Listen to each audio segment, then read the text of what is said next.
Tenemos como invitado, aquí vamos a comenzar una serie de columnas. Aquí tengo a un especialista en el marco de estas elecciones presidenciales que estamos acercándonos ya a la fecha, y es importante un poco hacer estos análisis a través de los especialistas, de los técnicos, de las personas que tienen los conocimientos para ayudarnos a comprender cuáles son los procesos que se van desarrollando. Tengo el gusto de contar aquí en el estudio con el licenciado Darío Taboada, licenciado en Ciencias Políticas, egresado de la Universidad Católica, aquí de Córdoba, recientemente licenciado. Darío, ¿cómo estás? ¿Cómo estás, Andrea? Un gusto. Bueno, felicitaciones por el título, gracias. Muy bien, muy bien. Unas semanas. Unas semanitas ya estamos. Bueno, estábamos aguardando acá que termináramos acá con la carrera, que por supuesto una muy buena carrera, ¿no?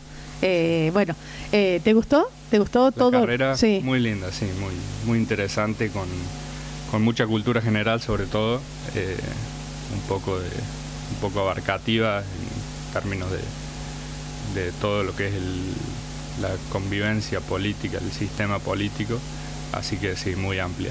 Bueno, mira, y terminando ya con todos los conocimientos que tenés, con este título tan valioso de licenciado, terminando y a semanas de estas elecciones, que son elecciones que te digo que está muy bueno analizarlos, ¿no? Me imagino que ustedes más de una vez lo habrán hablado en las cátedras. Nosotros arrancamos, yo el primer año de la carrera fue en 2019, justamente las anteriores elecciones, y nos agarró ahí a mitad de año y fue también muy interesante analizarlas también, por lo que significaron esas elecciones también.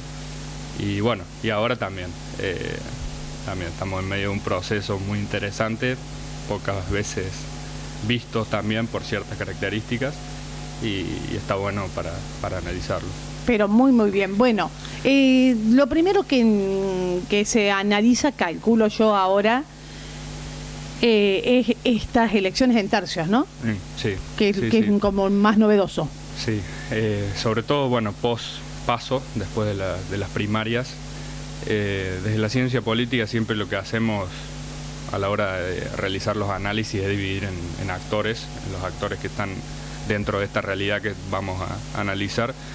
Post-paso se planteó, como vos dijiste, un escenario de tercios, con un actor también muy importante por fuera de esos tercios, que es la gente que no fue a votar. La participación en los pasos fue del 69,6 más o menos, lo que determina que hay 10 millones de personas habilitadas que no fueron. No quiere decir que todas van a ir en las generales, pero ahí hay una cierta 10 millones a las que no fueron. Habilitados que no fueron. Pero más o menos tenemos un 80 y pico %, que sabe ir, o sea... Si se llega al 80 sería un gran logro. Bien. Porque en las PASO no se llegó al 70, entonces 10% sería mucho. Se calcula 75 más o menos. Bien. En las PASO también lo que pasó a partir de ese escenario de tercios es el tema de las expectativas previas. Nadie tenía expectativas sobre lo que iba a pasar, sobre lo que pasó. Eso también lleva a dramatizar todo el proceso electoral, que desde el análisis de la ciencia política lo que se busca es desdramatizar en torno a los tres candidatos principales, obviamente, las tres fuerzas principales, que prácticamente quedaron en un empate técnico si eso fuera una elección general.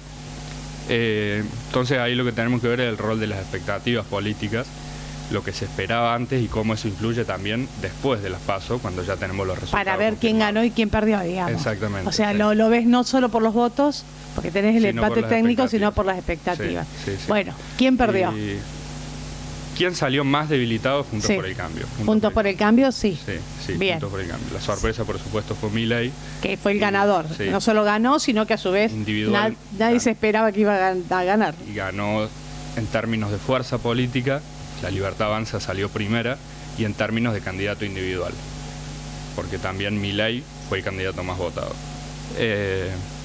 Dentro de esos actores que te decía, primero tenemos el gobierno con Massa a la cabeza, que prácticamente desde hace un año es el que gobierna. El presidente no el ejercicio, no aparece, dice. claro, sí, así de dicen. facto, sí. Sí, qué cosa, ¿no? Sí. El escenario del gobierno se plantea dentro de una situación difícil. Tuvo un resultado malo, pero volviendo a lo que eran las expectativas, no fue tan malo. El gobierno se agarra de que fue un empate técnico y que a partir de ahí tiene posibilidades de subir, sobre todo frente a lo que representa Milei, que es buscan constantemente polarizar con él, porque bueno, hoy en día es el principal candidato de la oposición, no Juntos por el Cambio como se esperaba que fuera. Tienen una ventaja importante, a mi modo de ver, que son gobierno. Ser gobierno te presenta ventaja y desventaja. Desventaja, obviamente, sos el principal foco de crítica por todo lo que haces, pero ventaja básicamente es que tenés las cajas, tenés la movilización, tenés los gobernadores actuales, no los futuros. Ese es el principal instrumento, las principales herramientas para lo que va a ser el post-paso, que es otra campaña totalmente diferente, y para lo que va a ser post-primera vuelta, si es que hay balotaje, que son todas campañas diferentes. Después del 22 de octubre arranca otra campaña, si hay balotaje, después de la PASO arrancó otra campaña para las generales. Tener gobernadores, no sé si te acordás, hace un tiempo, en Santiago del Estero, por ejemplo, el armado de Milei se cayó. Estaba armado justamente por el Partido Justicialista. Sí. En esa búsqueda de que Milei le saque votos a Juntos por el Cambio, les funcionó, obviamente. Ahora, como arrancó otra campaña, se cayó, lo desarmaron, Milei se queda sin armado en Santiago del Estero. Ahí ves bien claro el ejemplo de lo que es el armado en cada provincia y cómo influyen los gobernadores y la estructura, sobre todo el peronismo en cada provincia. Tenés ventajas también a la hora de las medidas, que muchas veces se las tildan de demagógicas o correctas. Tenemos el ejemplo de la eliminación de impuestos a las ganancias, eliminación de retenciones a la lechería, por ejemplo. Sí, también. Esa medida en cualquier país del mundo se festejarían. En Argentina hay una discusión, sobre todo por lo que conlleva en términos de inflación, que es lo que estamos viendo en este momento. Para que te den una idea, esas medidas tomadas por el gobierno representan 714.000 millones que salen de la emisión monetaria. El denominado plan platita de ahora. Lo que Massa dice, quemar las naves, bueno, significa quemar las naves del gobierno. ¿Pero ahora? Con eso, con esas solas medidas. Con esas solas medidas. Sí, en búsqueda de llegar a la general. Por eso te digo que es una ventaja y una desventaja, depende cómo le llegue a la población. Claro, habría que ver si se traducen en votos. Por eso. Eso se verá ahora. Sí, nadie lo sabe. Nadie lo sabe, claro. Algunas las encuestas no le podemos confiar. No le acertó ninguna. Sí. Bueno. También. ¿Cuántos millones decís? 714.000, que eso sale de emisión. Sí, es cuando generan los billetitos. Sí. Bien. También tenemos en torno al gobierno el rol del desgaste. En la ciencia política, cuando hablamos del desgaste, no solo se toma el desgaste como el sentido común indica, como lo que vos te estarás imaginando, un desgaste negativo, sino que también se suele dar en los gobiernos que cuando gobiernos tienen desgastes tan grandes, ese desgaste deja de afectarlos, ¿me entendés? Ya la gente tiene una visión de que ciertamente negativa, que cada cosa que hagan no puede indignar tanto o no genera tanta polémica. Eso termina siendo beneficioso para el gobierno porque puede hacer bastantes cosas sin que la gente se indigne tanto o haya mucho problema sobre las medidas que toman, ¿no? Eso se llama el rol del desgaste. Tenemos ejemplos que por ahí no... Hay tantos casos de medidas polémicas que se han tomado ahora que se olvidan por ahí cosas que han pasado del gobierno que podrían pegarle al candidato oficialista. El tema de lo que pasó en la pandemia, vacunatorio VIP, el juicio de YPF que fue hace poquito, fue hace un mes, ya nadie no se habla más de eso, claro. Tenés razón. Sí. A eso llamamos el rol del desgaste, que termina favoreciendo, entre comillas, al gobierno, porque son tantas las noticias y negativas, las medidas, claro. Y a su vez tenemos la figura de Massa como candidato, con la cintura política que tiene y la facilidad para armar que tiene, que obviamente es polémico o es raro, no se da en muchas partes del mundo que el ministro de Economía de un gobierno con 120, 130% de inflación anual sea el principal candidato. Muy mal no les ha ido en las PASO. Bueno, ahora hay que ver en las generales. Buen candidato, o sea, dentro de todo lo ves como buen candidato. No sé si buen candidato, pero seguramente era lo mejor que podían poner. Claro. Sí, sí. Sobre todo por conocimiento, que es lo que más importa en las elecciones. No sé si tenían tanto tiempo a la hora de decir un candidato como para elegir una figura que no sea tan conocida y construirlo como candidato, como Viste que fue por unas horas Guado de Pedro. Claro, ¿te acordás? Sí, fue candidato oficial por unas horas. Sí, así fue por unas horas que después no fue. Sí, poquito duró, sí, fue como una historia de Instagram, ¿viste? Una cosa así, cosas que pasan en la Argentina.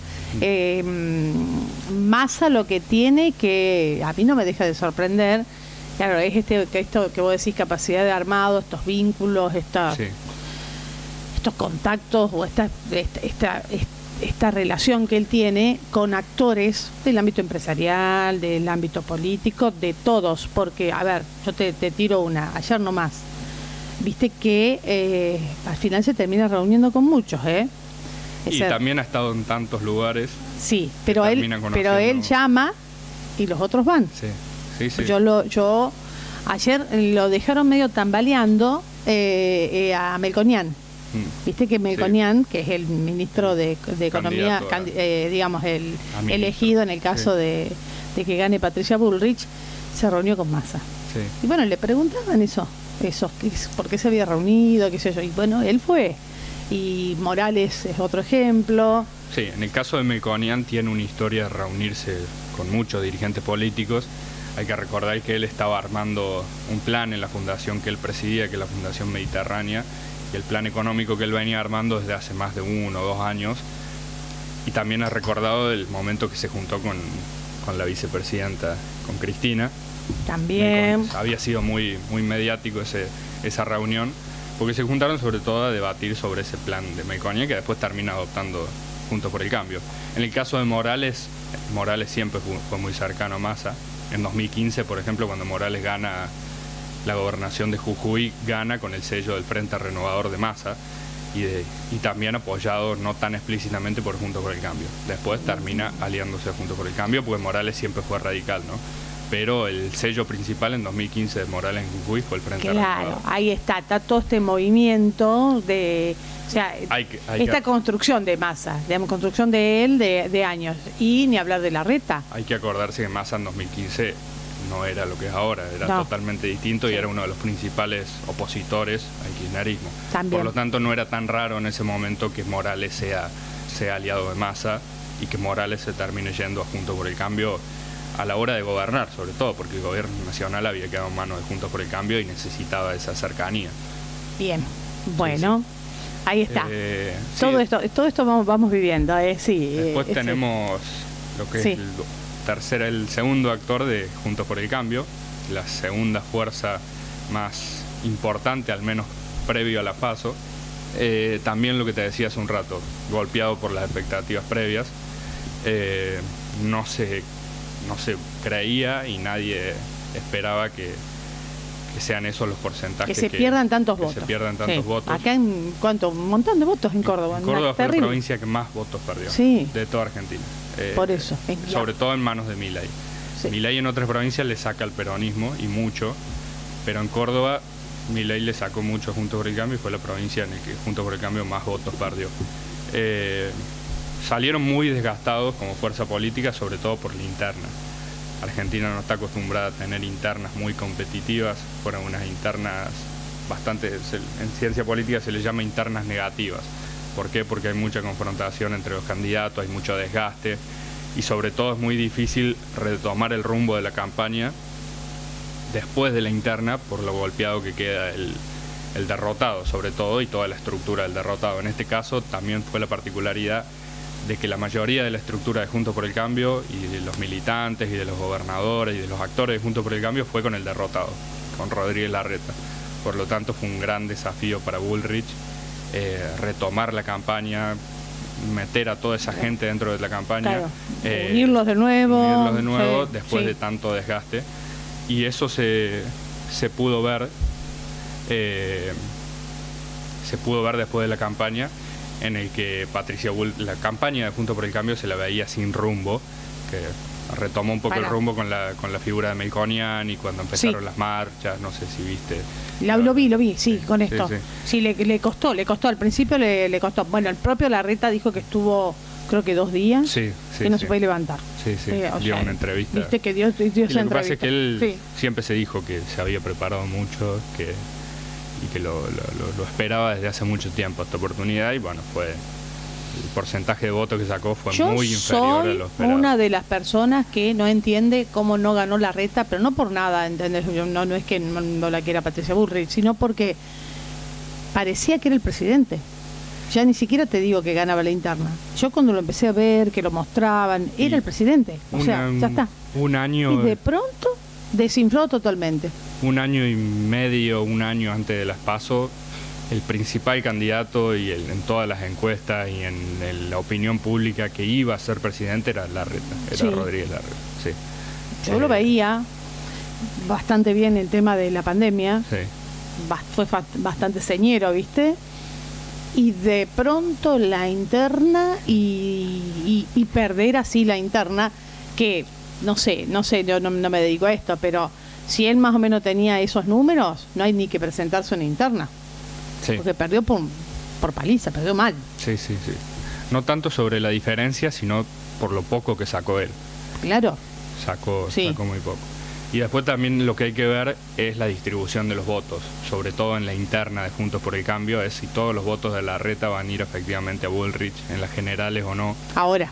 Claro. Sí. Hay ciertas encuestas sobre eso, no sé qué tan verídicas son, pero se dice que en un 60% iría y un 40% no, lo que plantea un gran problema para Bullrich porque sobre que su caudal de votos no fue como esperaba, los votos de Larreta parece ser que no van todos hacia ella. Entonces, ¿Y a dónde van?